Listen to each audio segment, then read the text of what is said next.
ti si eksperti i sigurisë kombëtare, por edhe si njës i mirë i politikës shqiptare, duke ditë që edhe në pragmatizëm e ke pas këtë punë, domethënë e ke praktiku, ke qenë këshilltari i shumë politikanëve shqiptar. Çka mendon që do të ndodh me fatin e atyre që po mbohen padrejtisht në Hague, kryetarët të ushtrisë ligjore të Kosovës?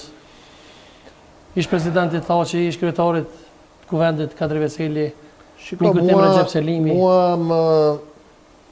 më shqetëson dënimi maksimal i Sali Mustafës si një pararendje shqetësuese në raport me atë që mundohet me gjykimin e të tjerëve.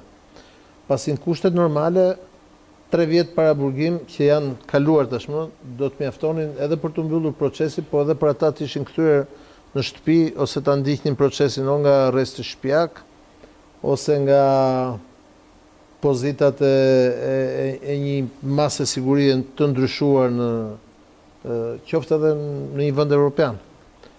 Por fakti që kjo gjë nuk ka ndodhur, më çon të mendoj që presioni i vitit 2015-2016 për një gjykatë posaçme, po dhe më para 2013-2014 për një gjykatë posaçme të Kosovës, ka qenë i lidhur ngushtë enkas me dëshirën e dikujt për ta pastruar terrenin politik të brendshëm nga leadershipi i pas luftës. Nuk ka doktrinë juridike në botë që të përjashtoj parimin e pafajësisë deri në momentin e dëshmimit në një gjykatë të fajit apo jo, por edhe parimet e tjera siç janë parashkrimi i veprës apo kalimi i masës së paraburgimit, apo dhe drejta që të gjykohesh në liri apo të gjykohesh në një mas tjetër sigurimi. Pra ti thua që do zgjat paraburgimi i tyre edhe fatkeqësisht ata zgjatën jo më larg se para pak ditësh. Po e zgjati paraburgimin. Recep Selimin dhe Jakub Krasniqin, aq më tepër që Jakubi është një njeri që ka probleme të rënda shëndetësore me diabetin, ka moshën e tjerë dhe nuk ka vend evropian që një njeri në moshën e Jakub Krasniqit do vazhdonte të rrinte në burg. Pra e kalon dhe ato normat të drejtave të njeriut që aplikohen pikërisht. Apo shkeljet e liria dhe drejtave e njeriut në Hague? A mendon që kanë shkel? Në rastin e Jakub Krasniqit sigurisht. Edhe në rastin e të tre tjerëve, pasi ka kaluar masa e 3 viteve, por atje gjithsesi duhet të themi ka një fajësi të Kosovës momentin kur e ngriti këtë gjykatë e cila në thojza është e Kosovës, de facto s'është, edhe të rregullave të lojës. Por në rastin e Jakub Krasniqit kemi të bëjmë me një njeri të moshuar, me një njeri të smur dhe është jashtë normave. Pra ti thu që nuk dihet data kur do të lirohen ata. Sigurisht që në 2023-shin jo nuk përfundon procesi, por çështja është nëse vazhdon kështu, do shohim nëse do arrihet apo jo 2024. 2024. Njeriu nuk jeton sa shqiponja i dashur sa. Po, e vërtet. Ikin 3-4 vite jetë dhe nuk kthehen më mbrapa. Kush ti je pastaj? Po. Edhe kjo nuk është e mirë për familjarët, nuk është e mirë për ata vetë, sepse gjërat në jetë nuk janë me sikur. Pra nuk janë si ai momenti i aktrimit të Frontinës pak përpara. Këto janë gjëra reale. Që ka ndodhur, po. Kthehemi pak tek politika shqiptare përsëri, tek vrasjet që sa tek kësaj dite vazhdojnë me mbetë, domethënë enigmë. Konkretisht tek vrasja e kolonelit Ahmet Krasniqi edhe tek vrasja e Remzi Hoxhës që intereson shumë shqiptarëve. Shpeshherë kanë akuzuar zotin Berisha për vrasjen e Remzi Hoxhës. A mendon ti që ka gjesht Dr. Berisha? Artan Hoxha e tha ju. Unë njoh mirë kush tha jo? Artan Hoxha. Tani. Unë njoh mirë familjarët e Remziut, vëllezërit e tij. Kam pasur asnjë dhe djalin e tij. Unë nuk jam gjyqtar dhe nuk mund të jap opinione në raport me çështjen konkrete të zhdukjes të Remzi Hoxhës. Por në një vend demokratik zhdukja e një njeriu ngelet gjithmonë një akt i rënd, mosbardhja e asaj ngjarje ngelet gjithmonë një akt i rënd.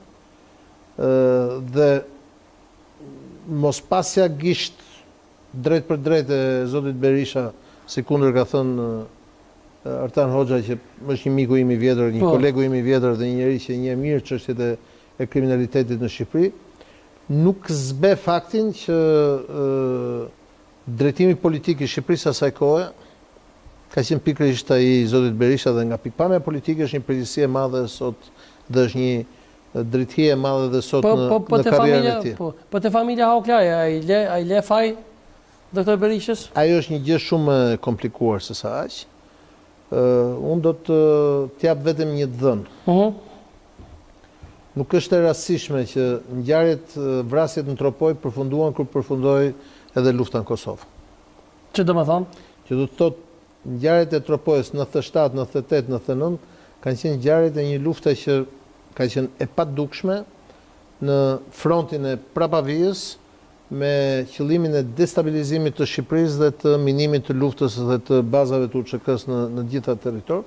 Dhe aty lidhen dhe ngjarjet e vrasjeve mes fiseve dhe grupimeve të ndryshme në Tropoj.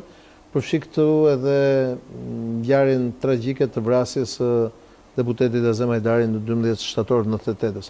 Mendoj që këto ngjarje më shumë se drejtësia do t'i zbardhë historia. Po mendon që zoti Berisha se shpeshherë kanë akuzuar, mendon që doktor Sali Berisha është implikuar këtu? Shiko, ka dy aspekte. Është aspekti personal që ata si bashkëvënda, si tropojan, duhet të sqarojnë historitë mes tyre në raport me të ardhmen, me fëmijët, me brezat, me këto që janë aty, po që dhe është aspekti politik. Aspekti politik unë vazhdoj përsërisë është i rëndë, pra është një periudhë në cilën kryeministri Fatosnano shkoi 4 vjet në burg, represioni ndaj opozitës ka qenë prezent, kryeministri Soço Edi Rama është rrahur, i shtryer koka, politikanë tjerë janë dhunuar e tjerë, dhe unë mendoj që kjo është një nga pjesët më terta të qeverisjes së zotit Berisha, dhe sigurisht siç është pjesë e errët pastaj edhe gjithë destabilizimi i Shqipërisë në 97-ën, ku Berisha ka përgjegjësitë e veta, ku kanë përgjegjësitë e veta dhe të tjerët. Për këto janë gjëra që do t'i analizojnë historianët. Pra, ke një krizë në planin personal dhe kjo është e zotit Berisha, familjes tij apo të afërm apo të miqve, apo dhe familjes Haklaj, dhe ke një krizë politike e cila është mafat gjatë dhe cila duhet analizuar më gjerë. Ilir, rikthehemi përsëri tek ngjarja apo vrasja e politikanit shqiptar të njohur Remzi Hoxha. Pse Remzi Hoxha nuk ka qenë politikan, ka qenë një veprimtar. Veprimtari që është dëshmëtar. Po pse realisht nuk po bën qeveria Rama, nuk ka bën asgjë për zbardhjen e... Po sepse qeveria Rama çdo qeveri nuk mund të bëj punën e gjyqësorit, aq më tepër kur gjërat kanë kaluar për shumë kohësh dhe pa mund të bëj kërkime dhe ulëmtime? Po kërkime dhe ulëmtime janë bërë, ka pasur dhe arrestime për çështjen e Remzi Hoxhës, prokuroria në vitet 2003-2004 ka bërë arrestime, njerëzit janë ndaluar, janë pyetur, ka patur veprimtari juridike shumë të rëndësishme edhe jashtë Shqipërisë, por mos harro, nuk është gjendur ndonjëherë trupi. Dhe ka një parim drejtësisë që aty ku